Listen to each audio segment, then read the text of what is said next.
আসসালামু আলাইকুম, কেমন আছেন সবাই? আশা করি ভালো আছেন। আজকে এপ্রিল মাসের ৮ তারিখ। এই দিন থেকে ২ সপ্তাহ আগে আমি একটি পিসি সার্ভিসিং করি। তো আমার সেই সার্ভিসিং এর অভিজ্ঞতাটা আপনার সাথে আমি শেয়ার করতে যাচ্ছি। তো ভিডিওটা পুরোটা দেখবেন। আমি যখন মাদারবোর্ডটা খুলে অন করি তখন অন হয়েছে। বাট যখন আবার অ্যাসেম্বলিং করার পর পিসি শর্ট হয়ে যায়।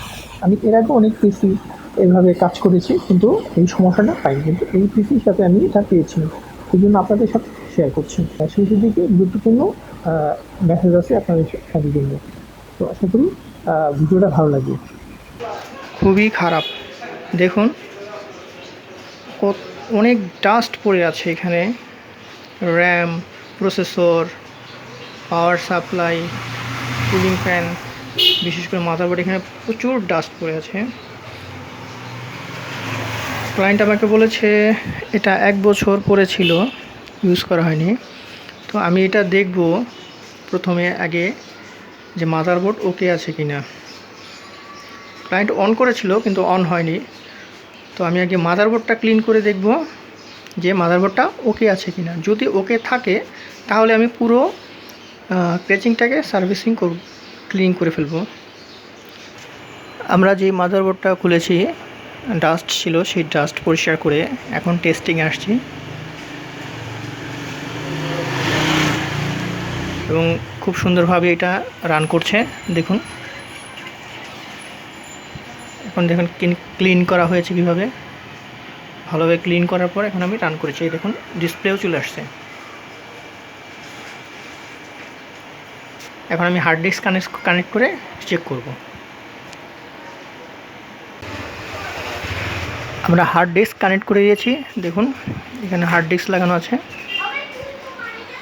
এখন আমরা ডিসপ্লে দেখব এবং উইন্ডোজও অলরেডি এটার মধ্যে ছিল।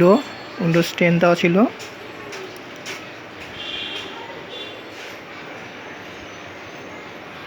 আমাদের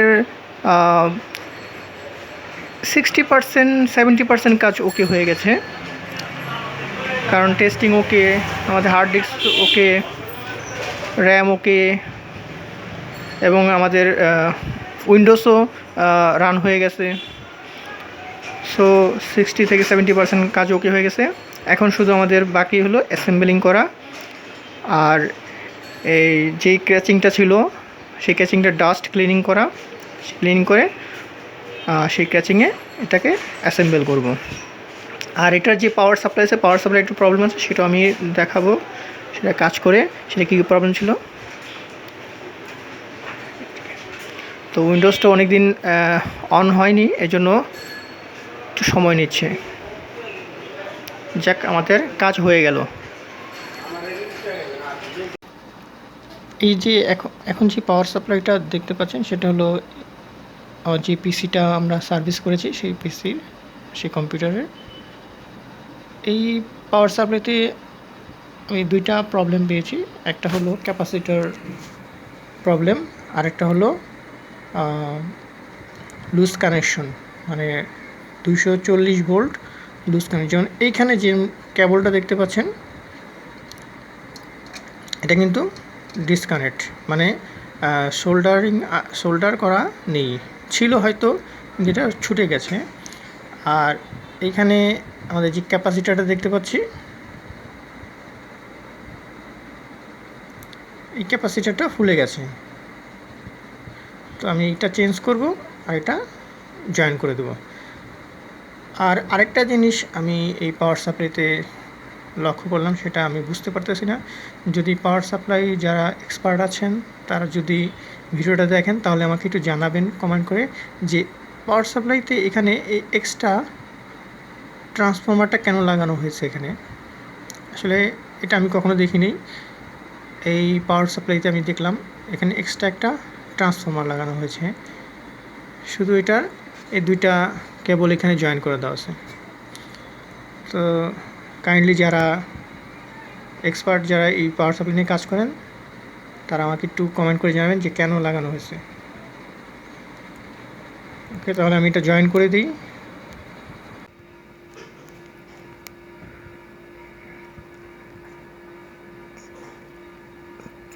তারটা আমরা জয়েন দিয়ে দিয়েছি, দেখুন। আর এখান থেকে যে ক্যাপাসিটরের কথা বলেছিলাম সেই ক্যাপাসিটারও চেঞ্জ করে দিয়েছি।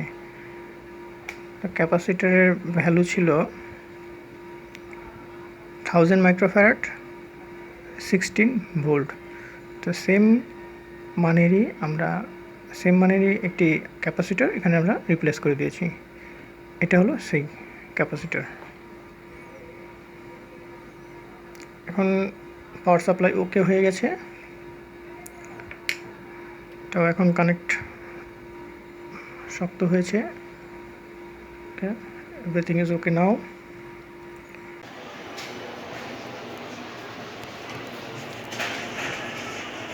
কম্পিউটার ডিএসএমবেলিং করার পর আমরা যে জিনিসগুলো পেয়েছি সেগুলো আমরা একটু এক নজর দেখে নিই। তো এটা হলো মাদারবোর্ড। এখানে মাদারবোর্ড আছে, র্যাম আছে, আর সিপিইউ ফ্যান। এর নিচে আছে প্রসেসর হলো কোর i3 4th জেনারেশনের। আর মাদারবোর্ড হলো 81 মাদারবোর্ড, H81 এর মাদারবোর্ড। র্যাম হলো 4GB, আমরা এখানে দেখতে পাচ্ছি। আর এটা হলো হার্ড ডিস্ক। এখানে আছে হলো ডিভিডি রাইটার, আয়োশিল, আর এখানে ক্যাবল। তো এই হলো আমাদের ভিতরের যে কম্পোনেন্টগুলো সেগুলো।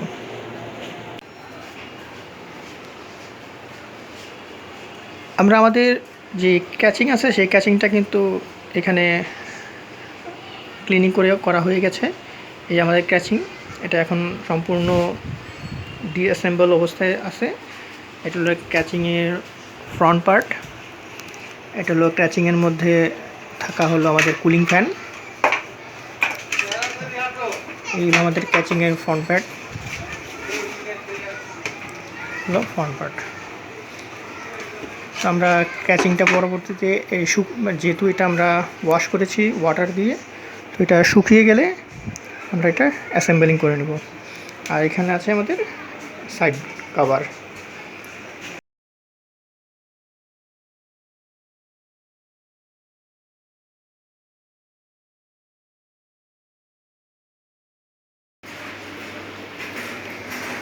কিছুদিন আগে একটা কম্পিউটার ছিল, সেই কম্পিউটারটা আমরা কমপ্লিট করে ফেলছিলাম প্রায়।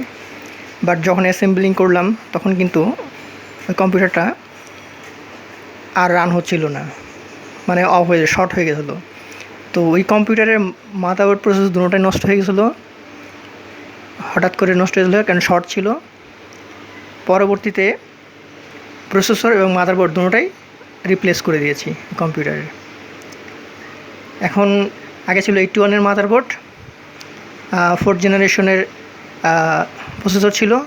যেহেতু প্রসেসর নষ্ট হয়ে গেছে, এর জন্য চিন্তা ভাবনা করলাম যে প্রসেসর যেহেতু চেঞ্জই করতেছি, তাহলে 61 মাদারবোর্ডটা নিয়ে নিই প্রসেসর সহ।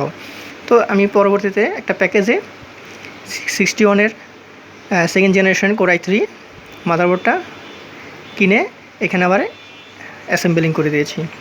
এখন আলহামদুলিল্লাহ কম্পিউটার ভালোভাবে চলতেছে। আর উইন্ডোজ ছিল সেটা নিয়ে নিছে অলরেডি। দেখুন আপনারা, উইন্ডোজ কানেক্ট হচ্ছে। তো অবশেষে কম্পিউটারটা ঠিক হয়ে গেল। তো আমার একটাই অ্যাডভাইস আপনাদের কাছে, যে কম্পিউটার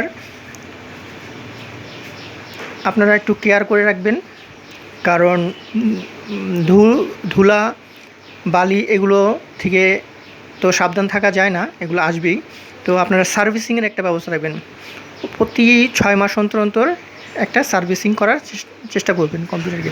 তাহলে কম্পিউটার, আশা করি আপনার কম্পিউটার বছর বছর ভালো সার্ভিস দেবে। যেমন আমার কম্পিউটারগুলো আমি ভালোই সার্ভিস দিচ্ছে। তো আমার এই অ্যাডভাইসটাই শুধু আমি দিতে চাই লাস্টে, যে আপনাদের কম্পিউটারগুলো সার্ভিসিং করার ব্যবস্থা করবেন, যে প্রতি 6 মাস অন্তর, যাতে করে কম্পিউটার ভালো থাকে। ঠিক আছে, যদি আপনারা না পারেন সার্ভিসিং করতে, তাহলে এক্সপার্ট কাউকে দিয়ে সার্ভিসিং করিয়ে নেবেন, যাক না কিছু টাকা, কিন্তু আপনার অনেক ক্ষতি থেকে তো বেঁচে যাবে। ঠিক আছে, কারণ সার্ভিসিং করে তেমন বেশি সময় টাকা লাগবে না, হয়তো 300, 400, 500 টাকা নেবে হাইস্ট গেলে, আপনার পুরো ক্লিনিং করে দিবে। আমি যেটা করে দিই, সেটাই। তো ওইটা করে নেবেন, তাহলে আপনার বছর বছর ভালো সার্ভিস পাবেন। আমি শুধু এই অ্যাডভাইসটুকুই দিতে চাচ্ছি, কারণ আমি এই পিসির সাথে যেই ঘটনাটা ঘটলো, সেই ঘটনাটা যেন আপনাদের সাথে না ঘটে, সেজন্য আমি এই মেসেজটা আপনাদের সাথে শেয়ার করে দিচ্ছি। তো আশা করি ভালো থাকবেন। তো আমাদের কম্পিউটার কমপ্লিট হয়ে গেছে, এখন আমরা এটা আরেকটু টেস্টিং করে ডেলিভারি দিয়ে দিব। ওকে, আল্লাহ হাফেজ।